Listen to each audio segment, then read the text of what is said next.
Welcome to the Covert Access Team podcast. When people think about high security facilities, they often assume one thing. If anywhere is hard to break in, it must be these places. In reality, even the most secure facilities have vulnerabilities. In this episode, we're busting myths about high security environments with CAT Chief Instructor Brian Harris. So, Brian, when people picture a high security facility, what do they usually have in mind, and what's wrong with that picture? So, generally speaking, when somebody thinks high security, they think the most expensive equipment, on-site security, usually armed, DoD or government or Fortune 50 company, that sort of thing. There isn't a lot of misconceptions when it comes to the general premise of what high security is. Usually it just means the most expensive equipment you're going to find, high fences, every kind of gimmick that your vendors are pushing, they probably have a version of it. So there isn't a lot of misconceptions on like, what do you think it is? The problem isn't so much like your general picture. The problem is there's a lot of vulnerabilities that people don't think of or anticipate, including the high security facility owners. Sure. And I feel like, having spoken to you about some of your high security projects in the past, there seems to be a lot of myths surrounding what actually contributes to good security. So would you mind if we dig into some common myth busting for a moment here? Yeah, sure, of course. I mean, there really are a lot of myths out there. There's a lot of misconceptions. So yeah, let's go ahead. All right, first one. Myth or fact, more cameras equals more security. Why or why not? Yeah, this is generally false. The rationale for a lot of these is going to come back down to, it doesn't really matter that you have a camera, right? So let's go through kind of a logic series of steps of what does it take to actually matter that you have a camera system. And this is true for an access control system. This is true for car alarms. This is true for home security alarms. This is true for surveillance cameras. But okay, so first thing, you have to have a security camera. Two, it has to actually work the way it's intended on the box, right? If you walk in front of it, an alarm has to trigger. Three, the alarm actually has to be on. And four, if the alarm does go off, somebody actually has to do something about it, and they have to do something about it in a clever way, or a smart, or at least a thorough way. So take, for example, car alarms.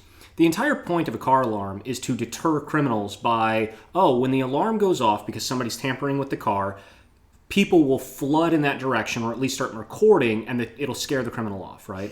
But in reality, it just annoys people who look out their windows and say, "Shut up!"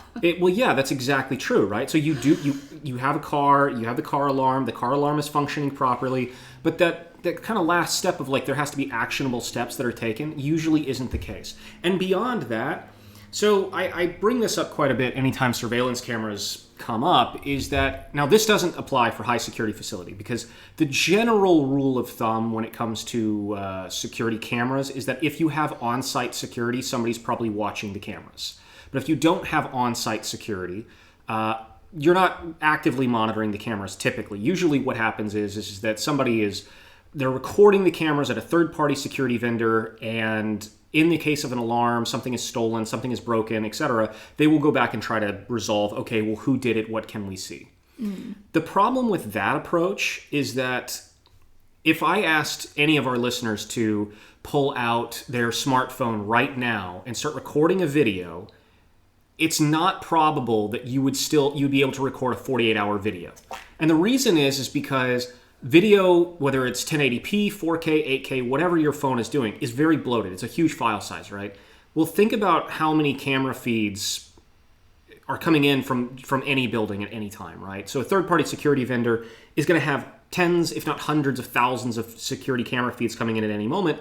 And the reason why that's important is they're going to wipe over it relatively soon. Usually, if you look at the fine print of your contract, if you've got a third-party security vendor, it'll say something along the lines of, we will keep your video logs for 2 days, 3 days, maybe a week. The usual rule of thumb for government and federal is about 30 to 90 days, depending on which one. But what that really means is that if you've done something, and the alarms haven't been triggered, or your device hasn't been found, or anything else, and it's been over a week for civilians, or 1 to 3 months for federal, that means there's no video log you were ever there. And if you weren't stupid enough to bring your cell phone with you when you did whatever it is that you were going to do, there's no way to geofence you either. So it starts getting really tricky really fast, right? And think about that.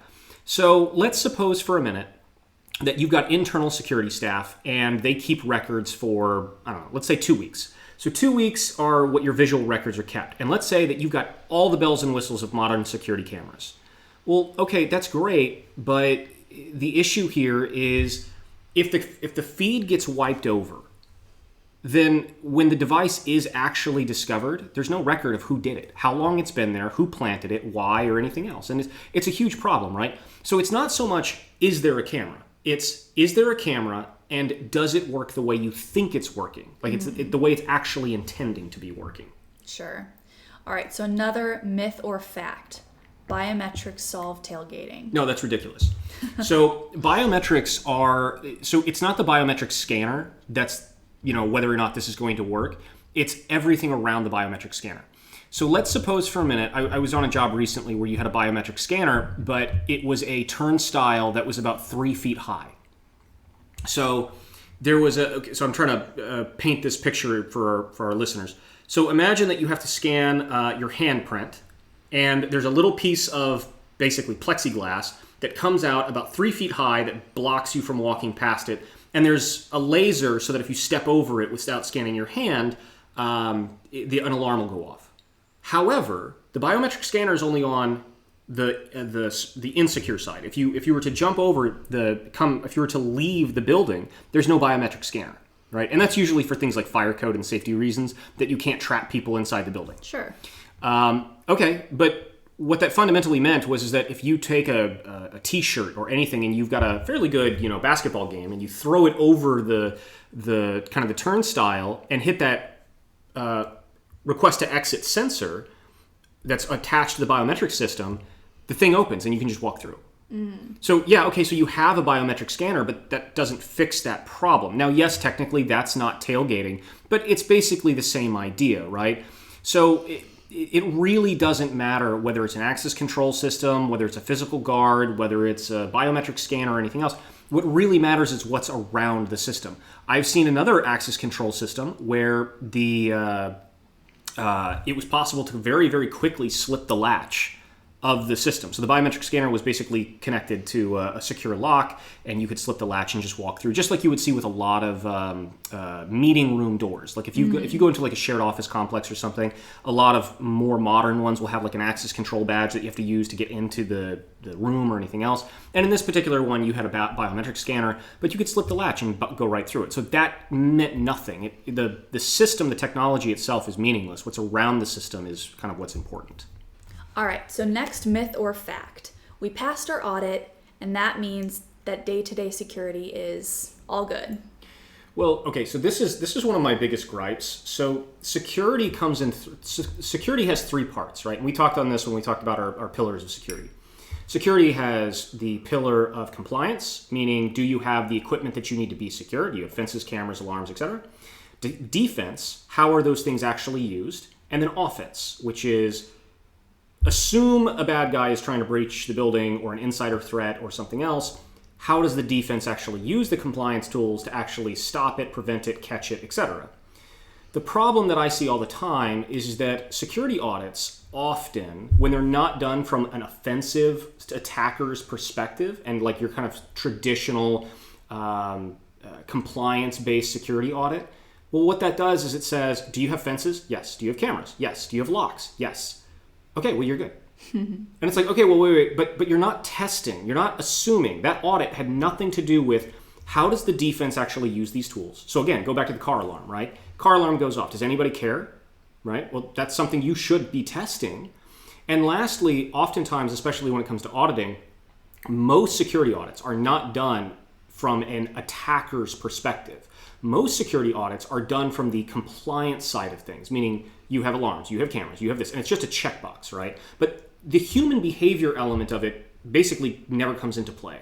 And as a result, it doesn't matter if you have all of these things. It doesn't matter if every car in the parking lot has a car alarm on it if nobody cares, right? So when you run a security audit, the way that you need to do an audit is you need to do it from an attacker's perspective with a checking for the compliance. So it's basically a compliance check. with the check of, okay, so we see that you have, we see that you have clonable badges, which is bad. You should upgrade that. But even if you have unclonable badges, well, we also notice that you have unclonable badges, but your employees wear them outside and they leave them in places they shouldn't leave them unattended. It's like, okay, yeah, so it doesn't matter if you have unclonable badges. So passing a security audit, first off, what's the audit quality? The audit, if it's only looking at things from a compliance standpoint, I don't want to say is meaningless, but I view it mostly as fluff. And then on top, it's kind of like saying if you go to the doctor and your doctor says, nope, you don't have cancer, so you are 100% healthy. And it's like, well, okay, but you didn't take into your diet, your exercise regime, how much sun are you getting, vitamins that you're taking, anything like that. All you're doing is saying, well, you don't have cancer. Sure. It's like that doesn't mean you're healthy. So you need to look at this from kind of a holistic approach. All right. Myth or fact, a giant security budget fixes human error? No, this is ridiculous. So large budgets can supplement for poor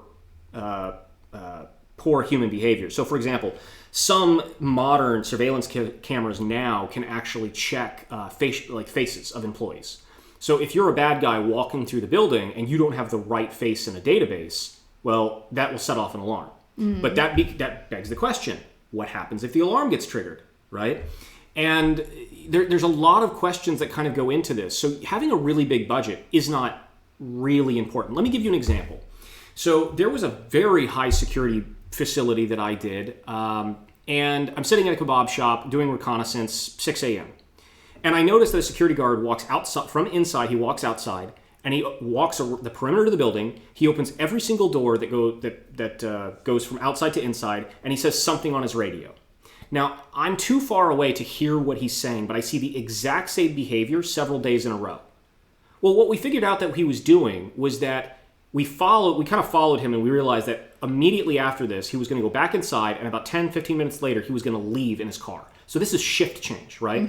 So this is a location that has on-site security, on-site guards, and we noticed that at 6 a.m. every morning, he would come out and walk the perimeter, open up all the doors, and say something on his radio. What he's doing is that he's doing a compliance check for door alarms, saying, okay, I opened door number 5, physical SOC, did you see it? Yes. I opened door number 6, did you see that I opened door number 6? Yes. And he's doing all these things. Okay, great, that's awesome. That's a really, really good standard operating procedure, and you have to have a lot of money to have that, to have people who can be monitoring your stuff 24 hours a day.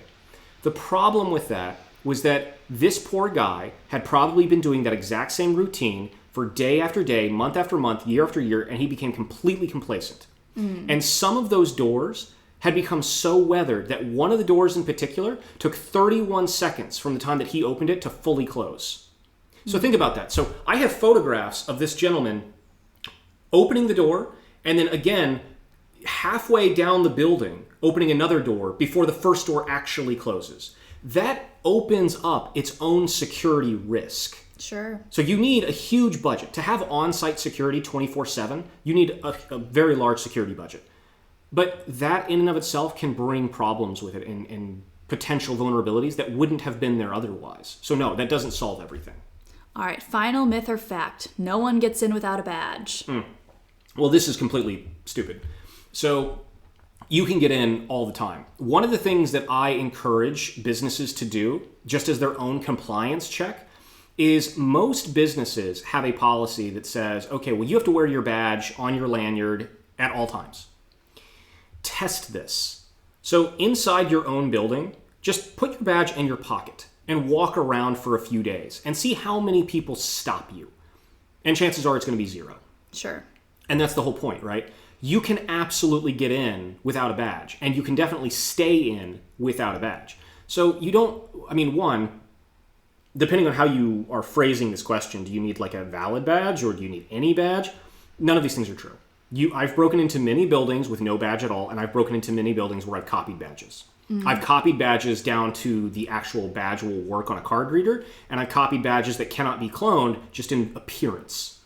So no, I've played all 3 gambits, and you can definitely get inside without a badge, and you can definitely stay inside without a badge. And I encourage everybody, try one day just to tailgate into your own office. Try one day when you're in the office, just take your own badge, put it in your pocket, and just walk around and see who stops you. And the answer is probably nobody. And yes, you might say, well, people know me. Not everybody's going to know you. If you're in an office complex with more than 50 people, not everybody knows you. And nobody's going to stop you, chances are. And the reason for that is that it's not their job. It's not their business. It's not their concern. And that's a great place to pivot to human behavior, because even in high security environments, there are like human patterns that human behaviors that aren't conducive to security. Mm-hmm. So what are some of those human behaviors you see that erode an otherwise strong security posture? So I'm going to kind of daisy chain the example that I gave with the security guard who's walking the building and opening up new vulnerabilities with what you just asked me. So when you get hired to a company to do whatever it is that you're doing, whether it's cleaning the toilets as a janitor or a software engineer or a manager of a team or whatever, what is not in your job description is wander the halls looking for shady characters who might be up to no good. That's not your job. Sure. It's not in your job description. It's not you. And the thing is that this podcast is about high security facilities, right? Okay, well, what does it take to be a high security facility? What is the difference fundamentally between a pawn shop and a high security facility? Well, you're going to need the best equipment. You're going to need probably on-site security, probably armed. You're going to, and the thing is that, and you're going to need a lot of revenue because you have to pay for all this. So when you think of high security facility, one of the first things that comes to mind is large building, right? Because you need a ton of money, and that's usually either government or very wealthy enterprise. Well, the problem with it is that as the building gets bigger, the employee base gets bigger. And little problems that happen, let's say that only 5% of your employees allow tailgating. Well, as the employee numbers get bigger and bigger, that 5% becomes huge. Sure. So every little mistake that might, come from this or come from that, it becomes a more realistic problem when you have more and more people. To give you an idea of this, I Googled this out of curiosity. The Pentagon, which we would consider a very high security building. Let's say that only 5% of their personnel actually tailgate. Well, according to ChatGPT and a little bit of other research, the Pentagon has approximately, if you count janitors and cleaning staff and everybody else, has approximately 27,000 staff members. Sure. At any given time, they have 27,000 people who come in and out of that building. Now, let's suppose that only 5% of them are actually doing shady, stupid stuff that they shouldn't. Let people tailgate, leaving doors unlocked, leaving windows cracked open when they're not around, etc. That's 1,350 people on any given day who are making clear, stupid mistakes. I mean, hell, even if it was just 1%. Right. All you need is one guy. Right, exactly. And so this is this is one of the major problems is that human behavior will always be a weak link. It may not be the biggest weak link, but it is a huge weak link. And so if you have an entity where as it grows and you can now afford actual on-site security, well, okay, but there's a lot more personnel. There's a lot more janitors. There's a lot more people. That may lead to insider threats. That may lead to vulnerabilities that are induced because of employees. And again, if you have 1,300 people who are making rookie mistakes of, oh, I left the door unlocked. Oh, I let this guy tailgate in after me. Oh, I left my badge that gets inside the building at the cafe across the street. Mm-hmm. If only 5% of your people are making these kinds of stupid mistakes, but your building is fucking huge, that's over 1,000 people a day. Now, assuming that, of course, that all the people actually come into the office every day. But that's that opens up a huge avenue of problems. Sure. So no, having a big budget does not mean that all of the security vulnerabilities are fixed. I'd like to talk about how helpful employees can unintentionally become the failure point. Right. So this kind of goes perfectly with what we just talked about, which was helpful employees are the exact kind of people that somebody like myself looks for. So when you are trying to spot a soft target, when you're inside, okay, so picture this. You're inside of a building. However you've done it, you've broken into a building during an authorized pen test, and you want to find an employee who will give you access to something you don't have access to, or that you could elicit information from about something that you don't know yet. Like, hey, where is the server room? Where is the archive room? Could you get me into these facilities? Do you know who has access to these facilities? Whatever it is that you're trying to, either find out or actually do. Whom do you pick? What person in the hall that you're passing by is the person you're going to pull out and go, ooh, that's the guy I'm going to talk to? Remember, this is high risk for you. You're inside the building. You can't afford this person to say, hey, I've never seen you before. Why are you asking me these questions? And who are you? And let's go to security. right? So approaching employees once you're inside can be risky and dangerous. But the thing that you're going to do most often is you're going to look for soft targets. And the soft targets are often going to be people who show their emotions on their sleeves. So now, paradoxically, this could be the grumpy guy, but that's something you have to work on. But one of the easiest targets are people who basically show you the friendship signals, right? So the friendship signals are big, genuine smile, some type of a salute or gesture like a wave or anything else. The FBI says the eyebrow flash, but I find that to be something you only do with actual close friends. So usually closing of the eyes, kind of like what cats do when they trust you. And then a head tilt. So if you see somebody who shows you these gestures inside, they're very likely going to be approachable. Now, the reason why the friendship signals are so useful is because what you're really doing is you are saying to the other person, I see you as I don't see you as a threat. And I am a friendly person. Sure. But how can you get people to show you the friendship signals? Well, you show them. You do those exact gestures to somebody else, slight tilt of the head, a big genuine smile, and close of the eyes, and usually like a little like nod or a salute. What I usually do is in my right hand, because I'm right-handed, I will keep my cell phone. Now, the cell phone is lovingly referred to as the cloak of invisibility because if you're on a phone call in the Western world, people don't want to be rude and just walk up to you and interrupt that phone call, right? So you can kind of dictate who approaches you and who you approach by pretending to be on a phone call. In my left hand, I usually have a cup of coffee. And what I do with this is that I pretend to be on a phone call as I'm moving through the hallways, and as I see a single individual that I think might be a good target for elicitation, social engineering, or anything else, I will flash the friendship signals, which again, I glance up at them. When I see that they're looking at me, I give them a big, genuine smile. I tilt the head. I close my eyes a bit, and I kind of give them a salute with the coffee. If they give me these things back in a genuine way, I might consider approaching them. Now, a situation might dictate things if they're talking to another person or they look like they're in a hurry or anything else. But when you approach this person, again, they're telling you right off the bat, they don't see you as a threat, and they're a very friendly person. So that's the exact kind of person you might want to approach.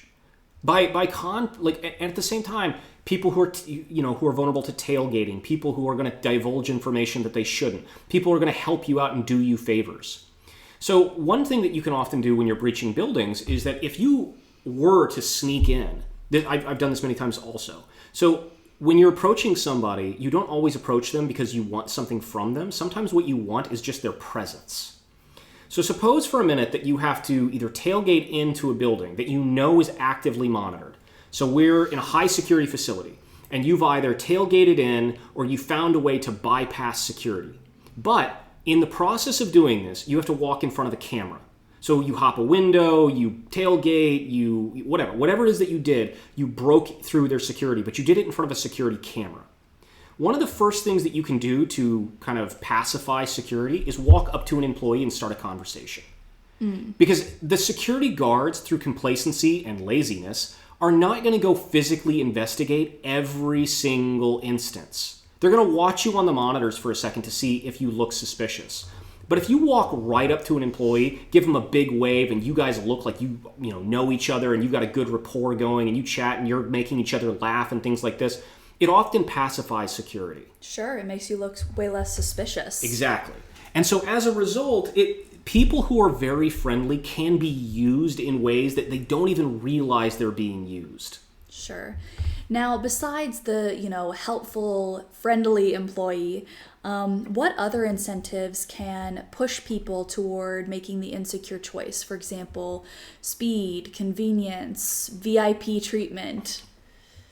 Do you mean, are you asking in the context of how do you abuse the relationship? Yeah, abuse relationships to either get in or stay in or get information. Okay, so not everybody is going to be helpful. But remember, in a professional setting, like a job, you act professional. So if you bump into somebody on the street, you are probably going to act very differently to them than if you bump into them in the office. Right? In the office, you have an air of professionalism. You go above and beyond to try and be nice and cordial and all these kinds of things because you don't know who this person is. You don't know if they're a VIP. You don't know if they're a foreign a foreign dignitary. You don't know if they're a potential client. You don't know if you've never met this person before, but they've approached you for whatever reason in the hallway. And in that moment, you are going to be professional. Whether that means stopping them and calling security, or that means interacting with in a professional way, you're still going to be professional. So because of this, if you build up rapport rapidly with somebody, which is very easy to do, you can usually get them to do things they wouldn't. But when I approach people inside buildings, I don't approach them unless I've already established that they are an easy, soft target. If it's a security guard or an employee who has a very stern look on their face, they look upset, and they're just scanning the room, I'm not going to approach this person. Sure. Right? But if that person is bubbly and friendly and waving and nodding and doing all these kinds of friendship signals, yes, that's the exact person that you want to talk to, that you want to do these things with. And there's a whole bunch of ways that you can, do icebreakers and approach people and other things. And it's up to you what works for you. But once you find a soft target and you approach them, chances are it's not going to be a question of can you get them to talk and do what you want. It's going to be a question of can you get them to stop talking, and can you leave the conversation, gracefully. Sure. All right. So we've talked about employees, but what about third-party staff? For example, contractors, cleaners, maintenance staff, potentially even external, security. How does that kind of change the risk picture? Right. Okay. So what I usually say is this: when you ask any employer or the board of directors, go to the board of directors for a company and ask them who holds the keys to your kingdom, meaning your building. And usually what they're going to say is the security, maybe some of the higher ups, employees, things like this, right? What they're not going to tell you is the interns. They're not going to tell you the cooks. They're not going to tell you the janitors. They're not going to tell you these types of things. But when you think about it, we're talking today about high security facility. High security facilities usually have, a lot of janitors, right? It's going to take an army of janitors. Like, really think about this. How many janitors would it take to clean an office of 10 people? 1. How many janitors would it take to clean the Pentagon? An army of janitors, right? And every janitor is a potential issue. Because think of it this way. When janitors show up to your building, chances are they're coming in after hours. And the reason why they're coming in after hours is because they don't want to interrupt, processes, staff, etc. Even if the janitors are on site during the day, they're usually not in your office during the day. They usually have a schedule of we'll clean the halls and the toilets and the basements and other places where it's not going to interfere with business. And then once people leave, then we'll go into the meeting rooms and the conference rooms and people's offices, etc., and clean those. But what's something that has to be true when the janitors are on site? That the alarms are turned off. Sure. Right? You can't have the alarms on when the janitors are there trying to, clean and do what they do. So the janitors by nature either have to know how to turn on and off the cameras and alarms and everything else, or somebody there has to turn them off for them.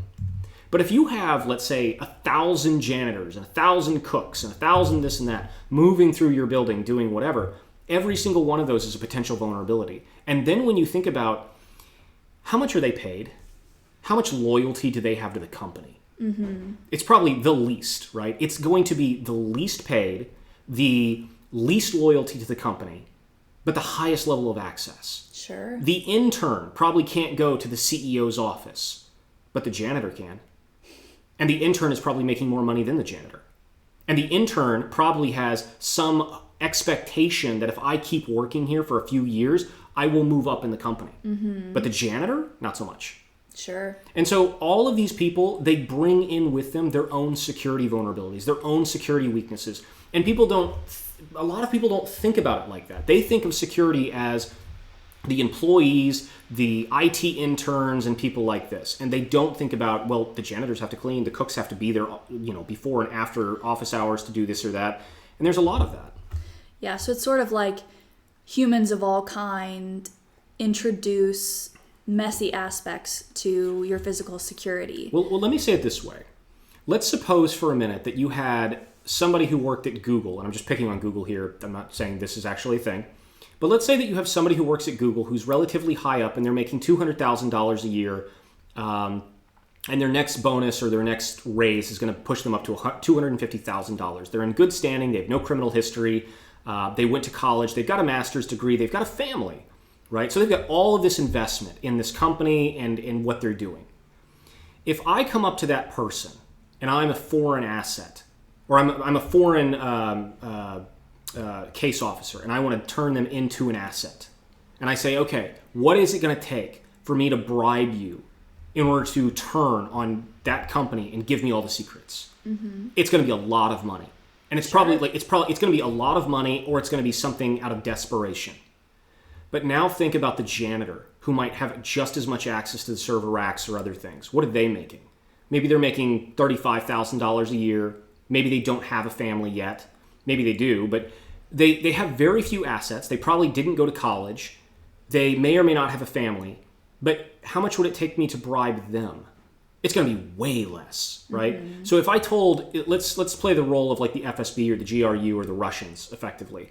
And I say to that Google engineer who's making $250,000, has a family, and put all this stuff in, if I said, hey, I'll get you a house outside of St. Petersburg and a guaranteed salary of $100,000 a year, that's not going to be enough.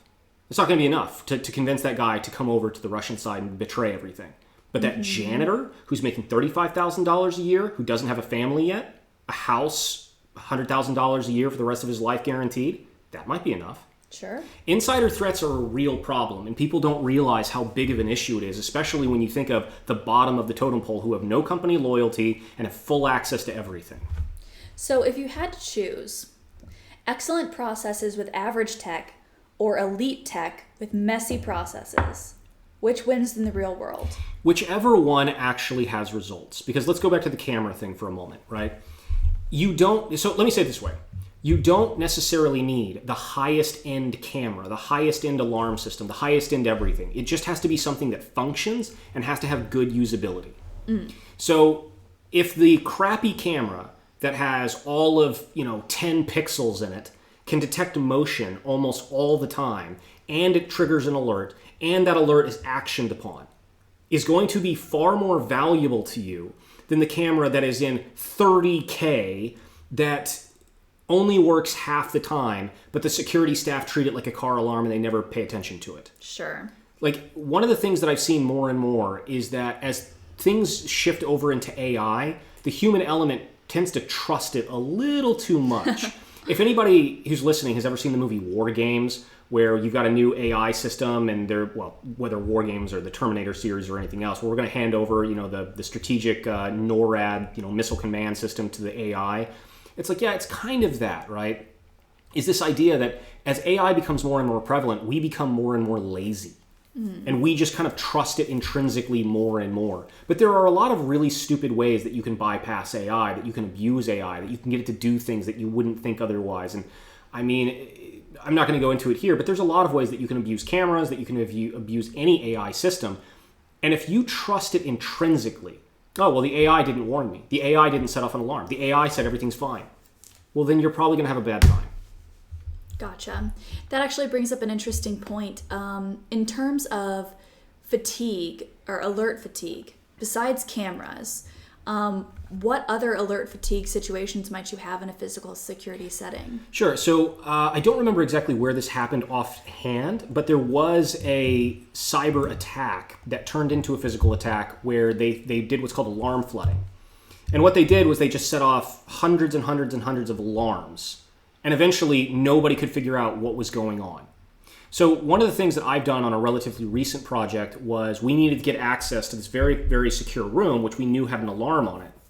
So what we did was we triggered, and we knew that this facility had alarm zones. So what we did was we triggered several alarms to go off around the perimeter of the building and in certain areas away from where we were, and we let those go on long enough that we knew security would be wandering around trying to investigate it, everything else, and new alarms would trigger periodically.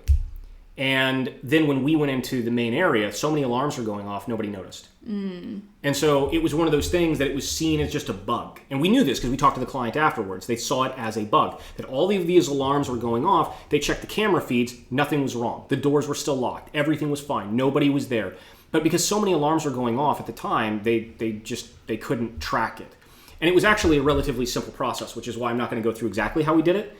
But it's not hard to do that. And you can see that fairly easily. If you can think of how could you trigger an alarm in an area that you're not physically in at the moment, well, it's not hard.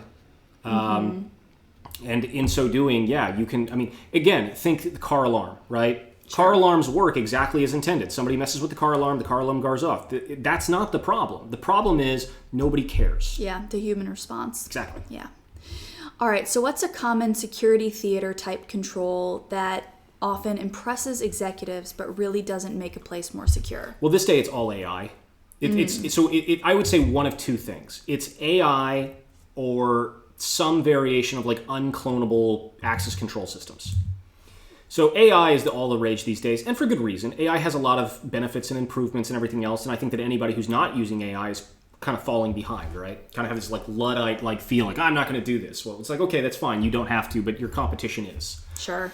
But the other one would be things like, the best modern cameras or unclonable cards or things like this. But let's focus just for a moment on like unclonable cards.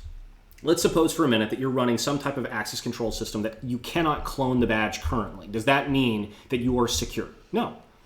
Because you might have a rec sensor that could be abused. The door itself might be faulty or have poor fitment or anything else, and you can abuse that. You might have a mechanical override where you can just pick the lock or something else, or drill the lock if it's a Eurocylinder, snap the lock or anything else. You might have a perfectly secure door that not a human being on Earth can get through, but you left the rear window open. Sure. Right? It's like, so these things, if you have to take it in kind of a totality or a holistic approach. You can't just look at it like, there's this great introduction to the Simpsons episodes where Mr. Burns and Smithers go through like 30 different secure doors and vaults to get to this secure room.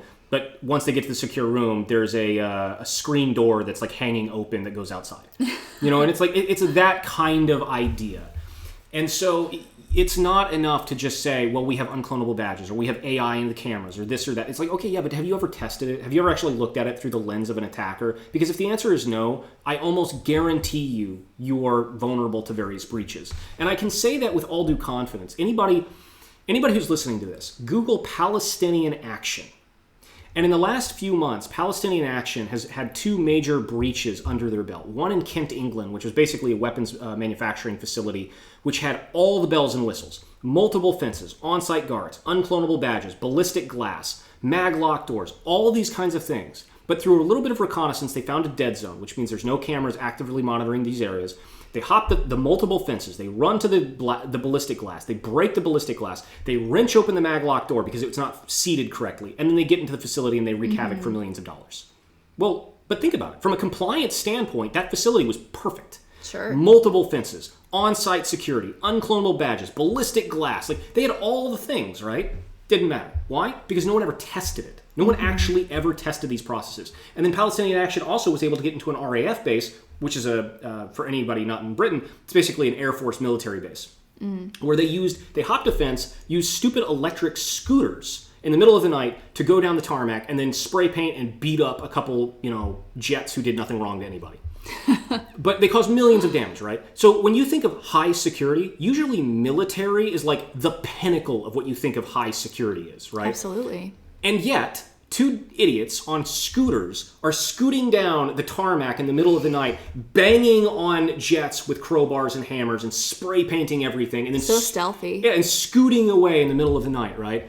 And it's like, and if you watch the video, they're not using any kind of like thermal covering or anything else to hide their signatures. No, they're just literally on scooters scooting down in the middle of the night. And it's like, yes, why? Because that was never tested. Sure. You had all the compliance of a military base. You had the defense. I guarantee that RAF base had on-site security, cameras, alarms, fences, etc. Doesn't matter. Why? Because you never tested it. Sure. Now, in terms of physical security, how much of security success is decided by the building design? Like sight lines, choke points, where the lobby is? So this is basically, I don't want to say a red herring. I would just say that this makes your job easier or harder. But think of it this way. Anybody who's ever played Minecraft or any base defense game, there are places that are easier or harder to defend. Mm-hmm. But that doesn't mean that they're impossible to defend. It just means it makes your life easier. So there are, let me say it this way. Let's suppose that you have spent a lot of money designing a building solely around security. There is only one way into the building, okay? So you've designed a building where there's only one way inside, but your employees allow tailgating. Sure. Okay, who cares? Who cares that there's only one way inside, right? So if the building design, his security is the central focus point, but the access control systems, the human behavior, or anything else aren't aligned, well, then it doesn't matter. Let me say it this way. So there's something that I lovingly refer to as the infiltration formula. In my previous life, I was a math guy, and for anybody who's just casually listening, that's math, not meth. So the thing is about this is that the infiltration formula basically just says that if your adversary is patient enough, they're guaranteed to get inside. So if I told you, pick any high security building in the world, doesn't matter what it is, I want you to think about how you could breach it in 24 hours. Mm-hmm. That might be impossible. But if I told you that you had 5 to 10 years to find a way to get into the building, even if that means getting a job there and working as a valid employee for 4 years before you get access to the thing you're trying to get to, okay, well, you're guaranteed to get in. See, that's the problem, is that, and then when you think about it, do you think the CCP or the Russians or anybody else or the Mossad or the CIA, do you think that they're not doing this? Where they're not planting people in certain companies, organizations, and other things? Like, if I remember an article recently that the Israelis had put somebody in the Iranian Guard Corps, like one of the highest members of the Iranian Guard Corps was actually an embedded deep cover Mossad guy. Mm-hmm. And it's like, yeah. Or you had the pager attack, where the Mossad over years funnels, destructive bomb-like pagers to all of the I think it was the Hamas or no Hezbollah guys, I think it was, but it's like that takes years of doing, right? Sure. It's like it's not a plan that you can just pull off in a month or a week or something else. It takes all of this planning, all of this time. So when you say things like, well, if we have all the cameras, we have all this, we have all that. It's like, okay, but what are you doing to prevent insider threats? What are you doing to prevent, people who've been quote unquote loyal to you for 5 years? If you want a really interesting story, look up Vault 7. Vault 7 is the CIA leak where you had a valid CIA employee who got really upset with the company or the organization, and they leaked all the best tools and whistles from the CIA. Well, okay, that wasn't an outsider threat. That was somebody inside who had access, who got disgruntled and was like, yeah, I'm going to just release everything. And these are the kinds of problems that most people never consider. And it baffles me why you don't consider this. Because it's tricky to resolve it, but here's one of the easiest ways to resolve this question. Anybody who's ever dealt with anything in cybersecurity, think about Active Directory. So basically the Windows, way of, communicating within an organization, right? It would be a very bad idea to make every user on the AD a domain admin, basically give them godlike powers to do anything they want. And it would also be a terrible idea to let every person's laptop access every other person's laptop, right, in real time.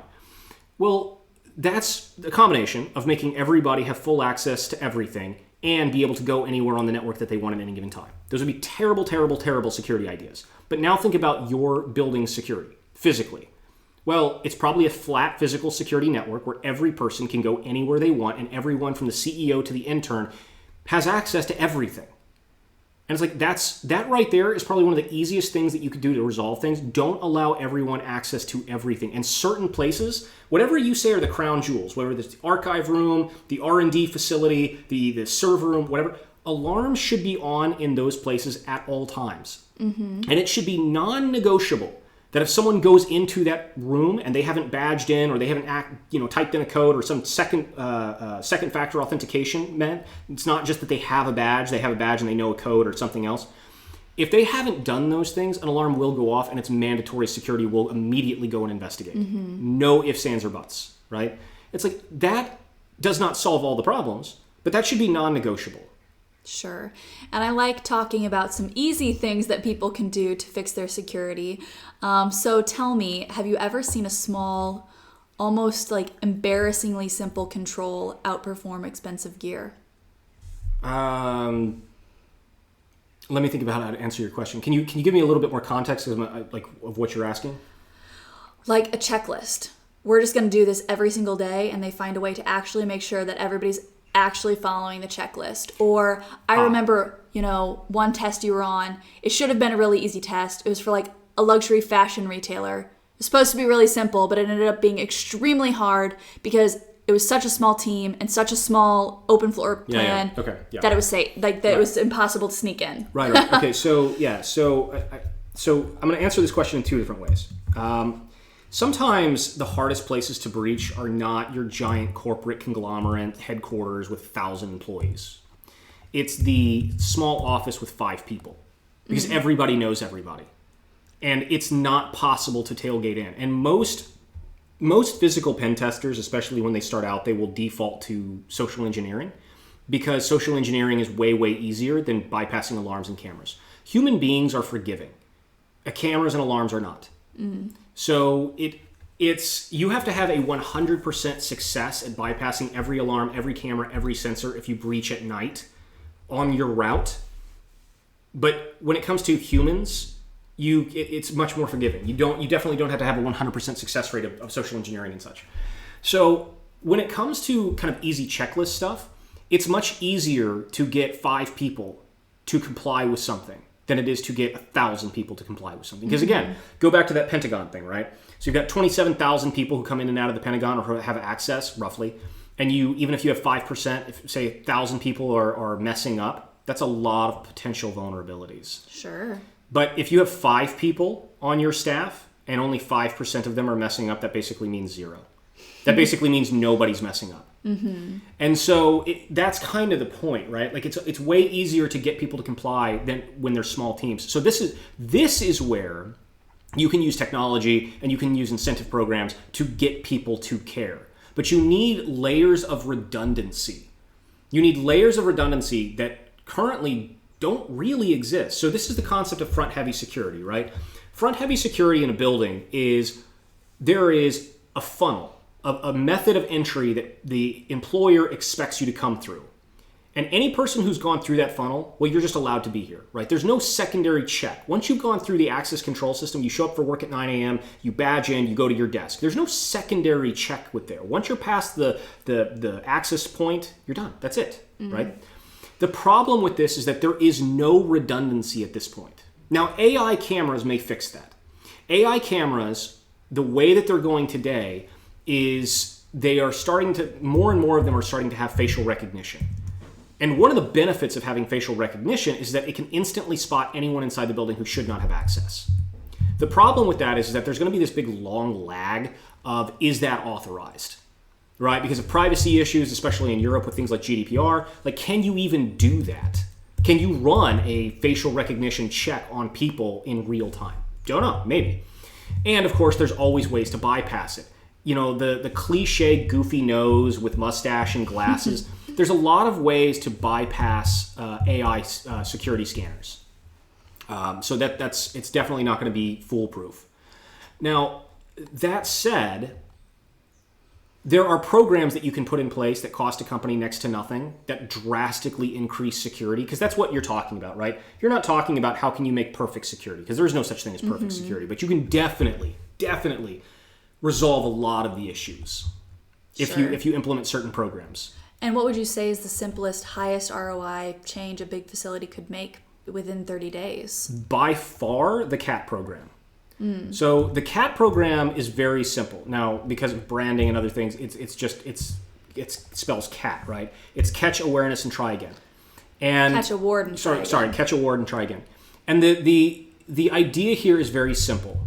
Employees are going to be your biggest security asset or your liability. And most people view them as a liability. This is why we do phishing campaigns all the time. But they can be your greatest asset. Because, now again, think of it this way. Let's say those 5% of people, so 1,300 people at the Pentagon, are liabilities. What if we turned 1,300 people on site into assets? Sure. How do you do that? Well, you have to incentivize them to actually care. Well, okay, so what you could do is you could say that any person who catches a bad guy in the building gets $1 million. Okay, well, then you're going to have a high amount of people who are going to be checking and asking and verifying, right? But organizations cannot afford to do that. Now, to be fair, the Pentagon has lost a lot of money. In fact, the last time I looked into this, the Pentagon has oopsies and lost over $27 trillion. Roughly that much. So the Pentagon may actually be able to give awards of $1 million out to employees. But anybody else is not going to have that ability. Rounding error. Yeah, rounding error. The funny thing about that is that I think you could pay off the national debt if the Pentagon could find the money they've lost. But anyway, so if you can't afford to bribe employees into taking security into their own hands and caring about it, then what you can do is you can give them time. Employees basically want two things: more money, more time off. That's usually what they want. So the CAT program just says this: once a quarter or once a month, have somebody that the employees are not aware of walk through the building. And the employee who either stops that person in a professional way, you can't tackle them in the hallway, but they stop them in a professional way, or they call security on this person, they get a few days of paid vacation. Now, if you do this often enough and regularly enough, then what ends up happening is, it's not going to be all your employees, but a good amount of your employees will start actively scanning for who this person is because they want the time off. And so if you end up giving out, let's say 2 to 3 weeks of extra vacation time per year, but you have increased your internal security by 50 to 80%, that is nothing. There is no security device that exists that could increase your security at that level for that low of cost. Sure. And it works whether it's 5 people in the office or 1,000 people in the office. And again, go back to the Pentagon, right? So 5 people are screwing up, or 5% of people are screwing up, and 5% of people are doing the right thing. Well, that means that on any given moment, 1,300 people are screwing up and letting people tailgate or leaving their badges places, etc. But 1,300 people who are roaming the halls are also actively scanning for people they don't know, or people who are looking shady. And it's like, yeah, that's a huge boon for you. And if all it costs you is 2-3 weeks or however long of vacation time for employees a year, that's nothing. That costs you nothing, especially when you consider how much would it cost you to upgrade to the highest level of camera, or a third-party on-site security guard, or anything else. It's like, think about that. Compare 24-hour active security versus having your own employees do this. So how much would it cost you to have a third-party security company come on site from 9 to 5 every day all year versus giving out 2 weeks of paid vacation a year? Sure. Like, it's not even comparable, right? And so now... And you go from having like 1 or 2 guards monitoring the entire facility to having... A ton of them. The trick here is you have to do it regularly enough to make sure they're always scanning. You can't just do it once a year. You have to do it... People will forget. Right. You have to do it regularly. But what that means is, even if you did it every few weeks, even if you had twice a month, you had people walking through the halls, and when the person who catches that person gets 1 or 2 days of vacation, think about that. Even if it's 2 days of vacation, that's only about a month of paid vacation a year that you're giving out. Yeah. And so that's not a lot. That's a total 1 month of paid vacation. So if your salary is, let's say you're making $5,000 a month, that means that you're paying out about $5,000 for that level of security. Sure. So that costs you nothing as an enterprise, but it really does save you a ton. And I will tell you personally, from having done this program, like helping companies to develop it. So I break into a building, we help them to implement this program, and then you come back in 3 months and you try it. It's very hard because it's very difficult to break in during the day because every second, third, or fourth employee stops you in the hall and says, hey, sorry, I don't know you. We have to go to the security office. And that makes your job a living hell. Now, it's not impossible to bypass it. You can social engineer people. You can break in at night. You can do other things. But it drastically increases your security. Sure. So then let's talk about some of the other more underrated physical security features or ideas that would actually make attackers' lives very difficult. Sure. So another one is honeypots. So we're talking about high security facilities, right? High security facilities usually... Now, every company, whether it's a military, a government, or an institution, they all are basically big games of Jenga, right? A stack of blocks where everything is held together by 1 or 2 really important key points. And if you can figure out what those points are and you can destroy, take them away, or remove access to them, the whole company, the whole tower falls apart. So whatever that is, that needs to be insulated like nothing else. You don't necessarily have to secure everything, but you do have to really, really, really secure what those parts are. And the first thing you need to do is have an internal conversation of, let's identify those for us. Sure. It could be a lot of things. It could be reputation loss. It could be the R&D facility. It could be the source code for the big project that we're working on that our entire business is hinged upon.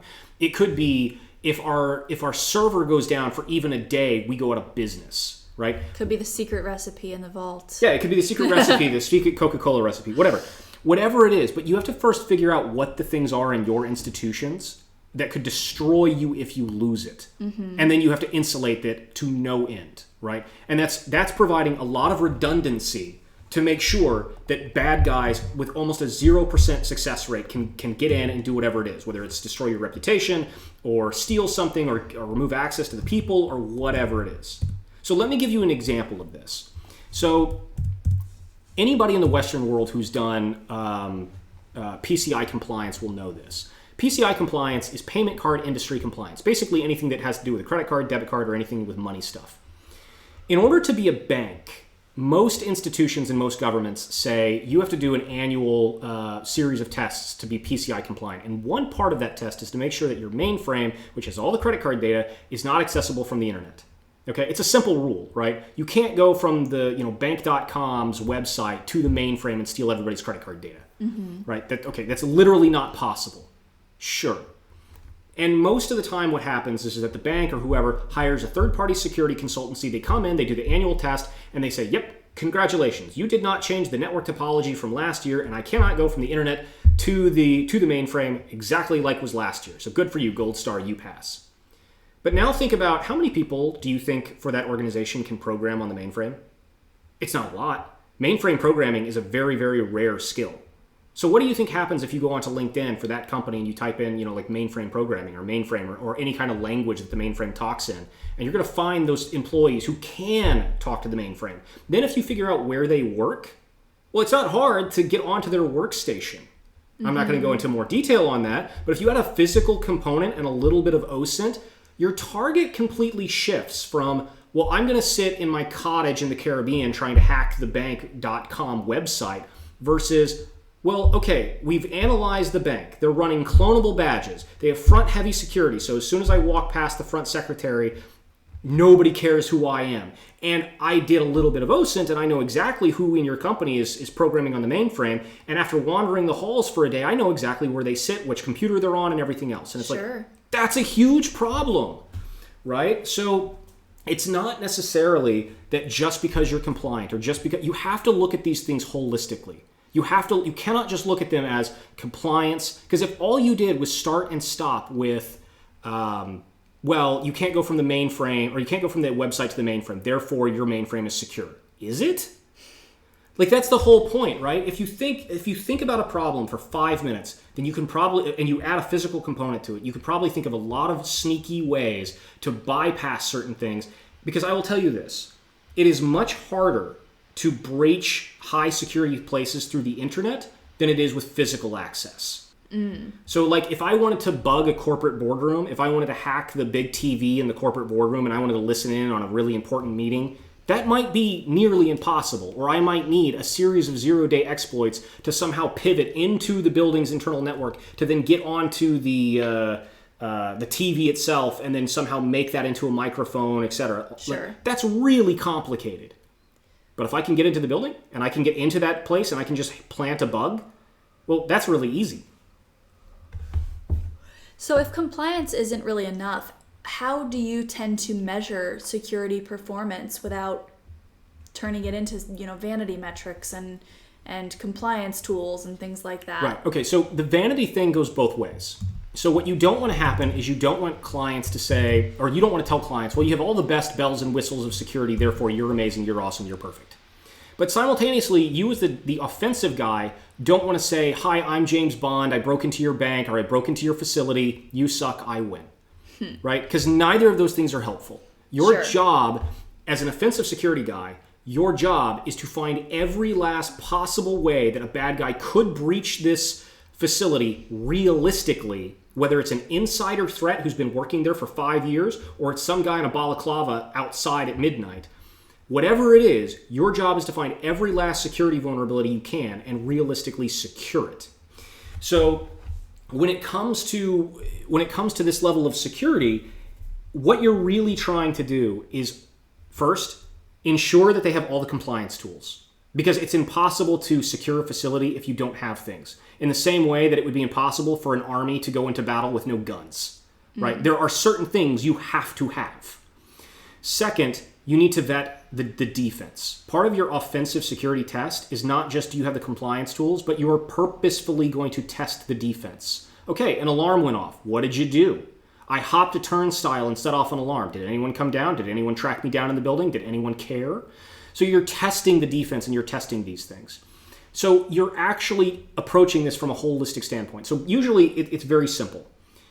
Map out and do all the recon you possibly can. Find all the vulnerabilities that you can identify and daisy chain them into a route or a series of routes. Okay, I can use vulnerability 1, 2, 3, and 4 to go from here to the crown jewels and compromise it. Let's test it. Let's see if it's viable. And if it is viable, do we get caught? So it's not just about you have the fewest compliance problems.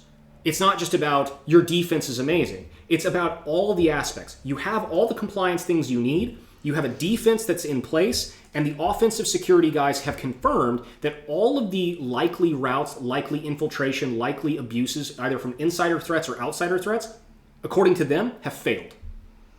The ones who have all of those things at the highest levels, those are the ones who are basically winning in the security game. Because that's the thing. For anybody listening to this who runs a company, who is in a company, think of it right now. What is your company doing to stop people from walking in from the outside and getting access to your most sensitive or secure areas or places? Now I want you to think of what is your company or business doing to prevent insider employees from doing the exact same thing?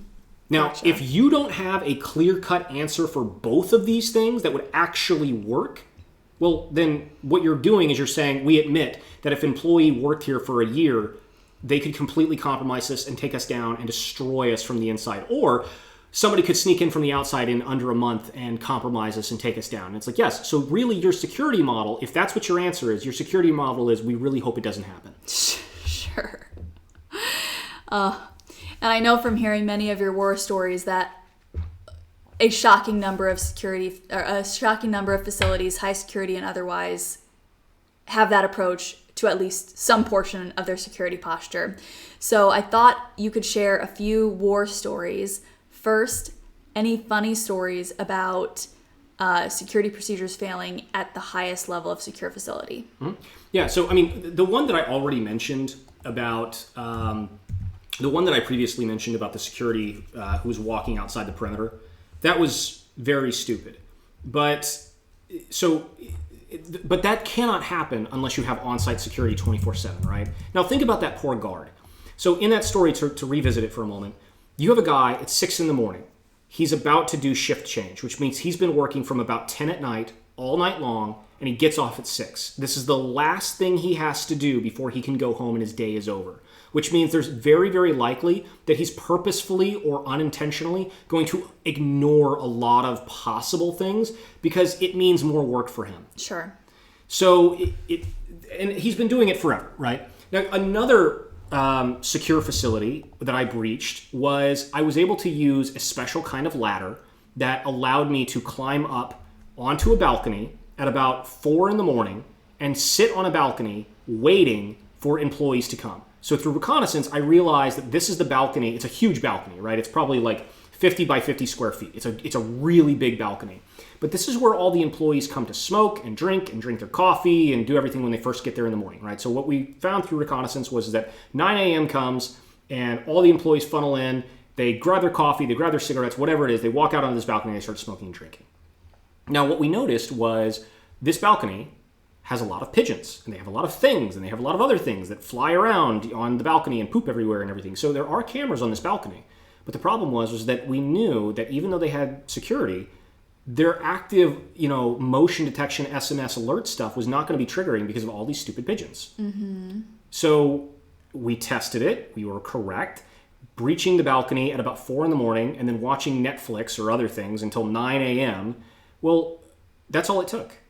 So you have a very high security. We completely bypassed the funnel because nobody expects the entrance to be from the balcony. Sure. And then we just waited for the employees to come out, do their drinking, do their smoking, do their things. We pretended to be on a phone call or cloak of invisibility, and then we funneled into the office. Now, we had a badge that looked the part. Mm-hmm. But the employees, these staff were using unclonable badges, and it required a secondary biometric scan. So the lobby, the funnel, where the employees were expected to come through, was it had on-site security. It had basically a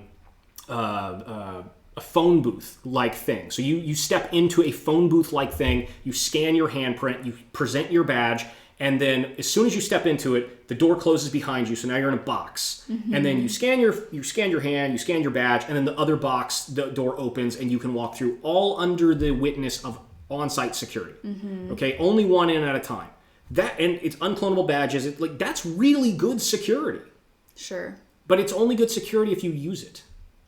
If you find another way in, if you climb the balcony at 4 a.m. and you're patient enough to just sit there and surf Reddit and look at news stories and watch stupid shows and stuff until people funnel out, well, then it's crappy security, right? And so it's things like this. It's things that you have to look at. What does the defense intend, and what are they actually monitoring? And again, it's like a car alarm, right? Yeah, this place had cameras that were facing outside, but because we knew there were so many pigeons, there were so many things buzzing around, there was a very high probability that they're not going to actually actively be monitoring it, and they didn't. Now, we could have blinded the cameras, we could have, done a whole bunch of things to the cameras, but we didn't even need to. And so this is the problem. This is that if you don't test your security, then don't be surprised when really stupid, easy stuff works. Sure. Now, having broken into some of the world's most secure facilities, what has surprised you most about supposedly high security facilities? So one thing that's interesting, I'm going to take this answer in a slightly different way because I think it's more interesting. When we think of high security facilities, we think of buildings that are permanent. We think of the Pentagon. We think of the DoD. We think of the FBI headquarters. We think of military installations. We think of buildings that have been there forever and they're super hardened. Well, the interesting thing is that dignitaries and people of VIP status, they go all over the world, and they don't always stay in high security facilities. Sometimes you have to turn a non-high security facility into a high security facility quickly. And one of the most interesting things that I have noticed is that this happens far more often than you think. So think of it like this. Suppose for a minute that you want to sit in on a really, really important meeting, and you know that those meetings typically take place in a specific, very high security facility. And that high security facility has all the bells and whistles of high security stuff. Okay, well, that's probably going to be really, really hard to break into. But what happens if you know for a fact that the people who are having those meetings are doing so also in other places that they turn into high security facilities quickly? Well, if you do that, that's probably going to have flaws. It's probably going to be a rushed job. It's probably going to have vulnerabilities and other things in it. And a story that I came across, so I've breached a building, and there are security personnel who are being shown around a building that is going to be secured. So this is a building that is going to be secured for important people. And I'm there undercover. I'm listening in to conversations that are happening around me, and I'm impersonating somebody who's supposed to be there. And what I hear is a security personnel say, so the facility manager is walking people around, and they're saying, what's behind that door? Where does this go? And all these kinds of things. And they're asking the facility manager because he would know. Well, they get to a specific door that I know leads to a very important place. If you take a really roundabout, route, you will get to a really important place. But the facility manager, when they asked what's behind that door, he said, oh, there's nothing important behind that door.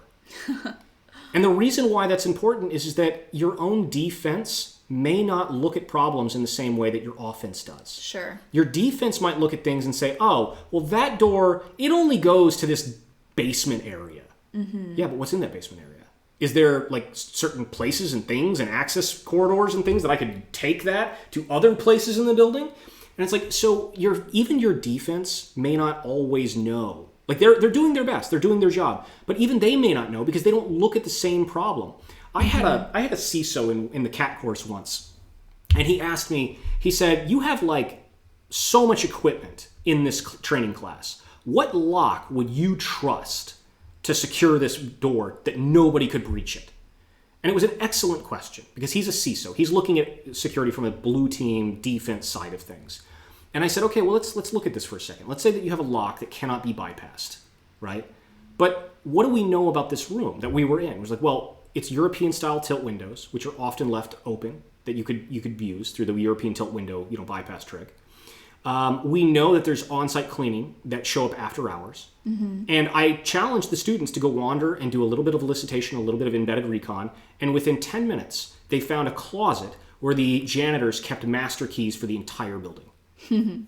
But here's the interesting thing. The building that we were in at the time, it was a shared office area, which meant that anybody could come in. Which meant that if you knew where that room was, you could come in with no access, no controls, no nothing, go straight to that closet, open it up, and you had keys to the building. Sure. Including the unbreakable lock that you just put on the door. Exactly. So the whole point of all of this is that you can't just look at problems from the blue team side of things. Sure. Having compliance tools is required. It's a mandatory thing, and you should always check it. But if your defense is where you stop and you just say, well, we have all the compliance tools and we have a good defense. Well, yeah, but have they ever been tested? Sure. And that underscores, obviously, the importance of testing. But how do you find the right cadence for retesting high security sites so they don't drift back to bad behavior? Right. Okay, so first misconception, before we even get back into retesting. The first misconception that people have is you should start with a pen test. And that is not the case. The overwhelming majority of clients do not need a pen test right off the bat. Most clients' security is poor enough that you should start with an audit. Now, an audit in this context is not a compliance audit. An audit in this context is we are adding compliance components, but we are doing a compliance check from the lens of a bad guy. So you are doing kind of a semi-covert.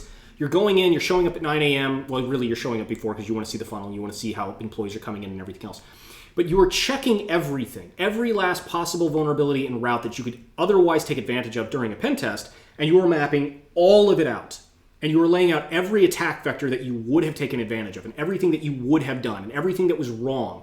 And you are showing realistic and cost-effective ways of resolving it. And that should be step one. Step two is to show back up 3, 4, 5 months later and then do a pen test. Because what you're doing is you're basically saying, look, your security right now is probably at such a low level that it would be meaningless to run a pen test because we would not only get in, but we would get in a number of different ways and it wouldn't benefit you at all. But if we run a compliance audit, or not a compliance audit, but if we run a security audit through the lens of a bad guy, and we bring your security up to a very high level, and then we come back and run a pen test, what ought to happen is we should fail. Because if you are doing everything right that we already recommended you do, then there's no reason for us to succeed. And if we do succeed, then we will tell you, okay, your security is now at a very high level, but you do need to tweak this or tweak that. And that's a much easier solution than coming in, running a pen test and say, we have 50 different routes we found to get into your building. Sure. How do you explain to execs that no findings today doesn't mean that there's no risk tomorrow? Well, okay, so first off, you're always going to have findings. So you're always going to have findings of some kind. Even if it's nothing more than informational, you will have findings. But let's take the idea of an unclonable badge. Let's say that right now you're running, say, MyFair Desfire version 2 and it can't be cloned. Okay, great. Does that mean that it can't be cloned in 5 years from now? No. So security vulnerabilities will come up. Right? They will occur into the future. And beyond that, if you run, let's suppose for a minute that you run a security awareness training program.